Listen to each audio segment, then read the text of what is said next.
It was one of the first funerals I officiated when the daughter of the deceased said to me just before we started, "I cannot believe my aunt brought flowers to my father's funeral." From her tone, it was clear that the aunt did something wrong, only that I didn't know what it was. Up to that point, I attended many funerals, mostly in Israel, where flowers were very common. When I looked into the issue, I learned that indeed there are some rabbis who forbid flowers in Jewish funerals, and they do so for two main reasons. One, since the time of the Mishnah, it became customary to bury the poor and the rich in a similar manner.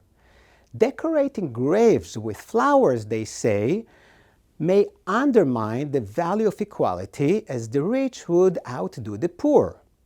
Two, and I'll use the words of Rabbi Rabinowitz, quote, "Flowers played an important part in the idolatrous rites of many ancient peoples. The placing of flowers on a grave is therefore regarded as chukot hagoyim, pagan customs. In other words, the custom of bringing flowers to a funeral is a pagan or Christian one, and therefore Jews should avoid it." In my opinion, neither of these arguments make a good case. Egalitarianism in death is indeed an important Jewish value, but it is hard to see how flowers distort it. In most Jewish cemeteries, we see monumental gravestones erected by the rich, and no one forbids them of doing so.